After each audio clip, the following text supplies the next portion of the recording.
سبحان اللہ. تو یہ وہ اندر کی روشنی تھی، وہ باطن کا اجالا. سبحان اللہ. تو میں اور آپ اپنے اندر کو حضور کے پیار میں یوں رنگے کہ اندر باہر سے ہم محمدی اور مصطفی دکھائے، ہمارا طرز عمل بتائے کہ ہم حضور کے غلام، نہ یہ کہ ہمیں بتانا پڑے. وہ جاپان سے کچھ لوگ آئے تو مجھے انہوں نے کہا، تو میں نے کہا آج کل تو بہت پھنسا ہوا ہوں، نکلنا بڑا مشکل ہے. تو مجھے انہوں نے کہا کہ آپ کتنا عرصہ ہو گیا یہ تبلیغی سفر میں؟ میں نے کہا 29 سال بیت رہے ہیں. تو انہوں نے کہا کہ جو لوگوں کو آپ بتا رہے ہیں کہ سچ بولنا چاہیے، کسی سے جھوٹ نہیں بولنا چاہیے، کسی سے دغا نہیں کرنا چاہیے، 2 نمبر چیز نہیں دینی چاہیے، فراڈ نہیں کرنا چاہیے، خیر خواہی کرنی چاہیے، جو 29 سال سے آپ لوگوں کو سمجھا رہے ہیں وہ کر چکے ہیں، وہ کر چکے ہیں، اور وہ اقدار کی اگلی منزلوں کو پانے کے لیے کوشش ہے. اور ہم ابھی تک جو ہے وہ ہمارا دکاندار ابھی تک یہاں کھڑا ہے، جھوٹ نہ بولے تو سودا ہی نہیں بکتا. اللہ اکبر. کیسی زندگی ہے ہماری. میرے اور آپ کے آقا مولا سے پوچھا گیا کہ مومن بزدل ہو سکتا ہے؟ فرمایا بہادر ہوتا ہے، لیکن ہو سکتا ہے کبھی بزدلی کر جائے، بشر ہی تو ہے. پھر پوچھا کہ مومن بخیل ہو سکتا ہے؟ کہا نہیں، سخی ہوتا ہے، لیکن ہو سکتا ہے کبھی بخل کر جائے، آخر بشر ہی تو ہے. تیسرا سوال حضور سے کیا، مومن جھوٹا ہو سکتا ہے؟ فرمایا جھوٹا نہیں ہو سکتا. یہ طے شدہ بات ہے کہ جھوٹا نہیں ہو سکتا. اور ہم لمحہ لمحہ جھوٹ بول رہے ہوتے ہیں. اللہ اکبر. گھر کے اندر بھی جھوٹ، گھر کے باہر بھی جھوٹ، ممبر پہ بھی جھوٹ، محراب میں بھی جھوٹ، گلی میں بھی جھوٹ، حجرے میں بھی جھوٹ. ہماری زندگی جھوٹ سے جڑی ہوئی ہے. نتیجہ کیا ہوا؟ بے برکتی. رحمت کے فرشتے 1 میل دور ہٹ جاتے ہیں جھوٹ کی بدبو کی وجہ سے. اللہ اکبر. اور ہم کہتے ہیں کسی نے کچھ کر دیا ہے، بندش ہو گئی ہے، کسی نے کالا کر دیا ہے، اس لیے جو ہے وہ ہمارے گھر میں برکت نہیں. پھر بھاگتے ہیں لوگوں کے پاس، وہ میاں رحمت کے فرشتے تم خود ہی دور کر چکے. بے شک. سچائی کو اپنے ساتھ جوڑ لو، اپنی زندگی کو. آپ کے آقا و مولا حضور ختم المرتبت اس پہ زور دیتے رہے. اور میں کہتا ہوں کہ جو محبوب ہوتا ہے اس کا حکم تو حکم ہوتا ہے، اس کی عاشق تو منشا کو بھی کافی سمجھتا ہے. بے شک. یہ لازمی نہیں ہے کہ وہ حکم دیں اور ہم اس کو مانیں، وہ تو ماننا ہی پڑتا ہے. محبوب کی منشا کیا ہے؟ محبت میں حساسیت ہوتی ہے کہ وہ محبوب کی منشا کو بھی پالے. اللہ یہ جائے کہ محبوب واضح حکم دے کسی چیز. سبحان اللہ. مدینہ المنورہ کی گلی سے حضور گزر رہے تھے، آہا. تو ایک شخص مکان تعمیر اس کا ہو رہا تھا، انصاری سے. تو کسی سے پوچھا یہ کس کا ہے؟ کہا فلاں انصاری. حضور اس طرز کی تعمیر کو پسند نہیں کرتے تھے، تو حضور نے کچھ نہیں کہا، گزر گئے. کسی نے اس صحابی کو جا کے بتایا حضور گزرے تھے، تیرا مکان دیکھا تھا، چہرے پہ پسندیدگی کے آثار نمایاں نہیں ہوئے.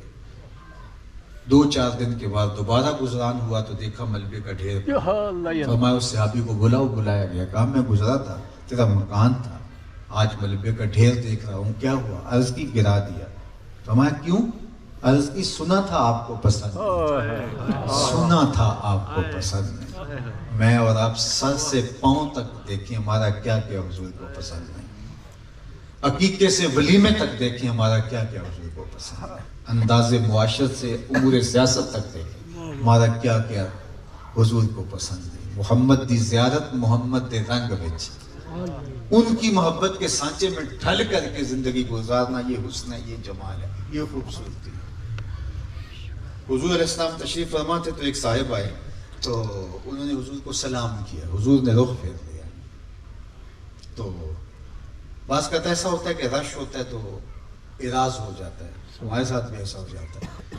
تو وہ سمجھا کہ شاید حضور کی توجہ نہیں ہوئی، تو جدھر رخ پھیرا تو ادھر جیسے جا کے انہوں نے حضور کو سلام کیا. تو حضور نے پھر رخ پھیر لیا. سمجھ گئے کہ حضور ناراض ہیں، لیکن ان کو ناراضگی کی وجہ سمجھ نہیں آئی. تو وہ صحابہ سے پوچھتے پھرتے ہیں بتاؤ حضور مجھ سے کیوں ناراض ہیں؟ ہم تو بزرگ ہو، باپ ہو، استاد ہو، مرشد مربی ہو، بڑا ہو کوئی، ناراضگی کی وجہ سمجھ میں نہ آئے تو خود ناراض ہو جاتے ہیں. ہم خود کہتے ہیں کہ لوگ میرے سے انہوں نے کلام نہیں کیا، التفات نہیں کیا، لیکن صحابہ ایک دوسرے سے پوچھ رہے ہیں. تو انہوں نے پوچھا کہ حضور میرے سے شاید ناراض ہیں، میرے سلام کا جواب نہیں دیا، 2 مرتبہ میں نے کوشش کی، تو آپ بتا سکتے ہیں ناراضگی کی وجہ کیا ہے؟ میں تو ایک لمبے سفر سے دیر بعد آیا ہوں. انہیں غور سے دیکھا کہ ہاں تم نے یہ جو سونے کی انگوٹھی پہن رکھی ہے شاید ناراضگی کا سبب یہ ہو. ان الذهب والفضة حرام لذکور امت. سونا چاندی امت کے مردوں پر حرام قرار دے دیا گیا.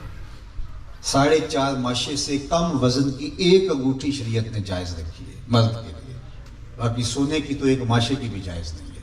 جی اس کو آتش دوزخ کا انگارہ قرار دیا.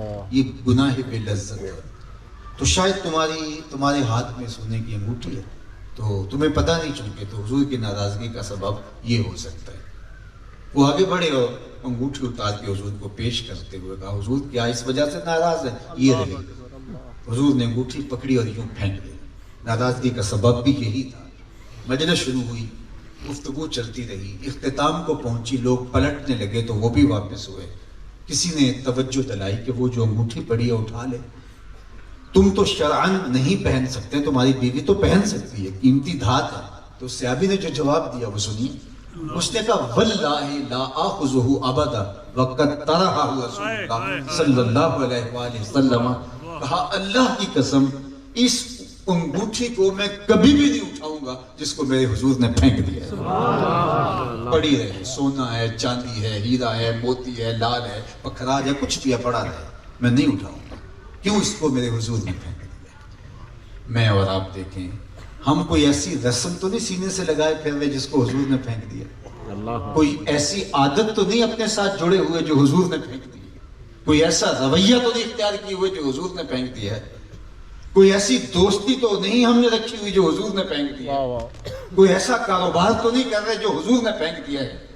مجھے اور آپ کو اپنے اندر اتر کے اپنے پہ غور کرنا ہوگا. چوں بنا میں مصطفیٰ خانم درود از خجالت آپ می گردد وجود عشق می گویت کہ محکوم غیر سینہ تو از بتا مانند دیر تا نداری از محمد رنگ بو بر زبان خود میالا نام ہو یاری لا تو پاک نبی سنگ اے پر پوری یاری پھر درود قبول ہے تیرا لکھ نہ لو ایک. اللہ ان کی اتباع کا کامل جذبہ عطا کرے. اس گھر میں برکتوں کا نزول فرمائے، رحمتوں کے سویرے ہمیشہ طلوع رکھے، اپنی امان اور پناہ کا حصار عطا کرے.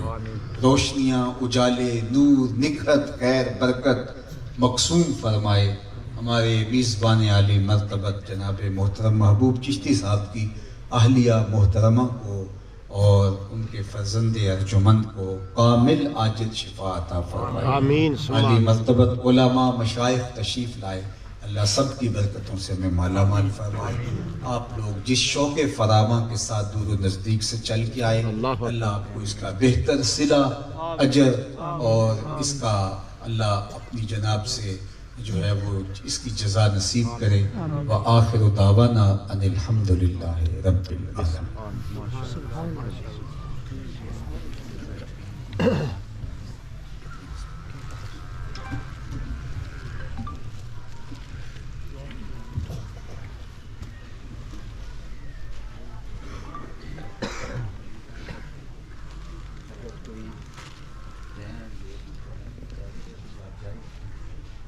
السلام علیکم.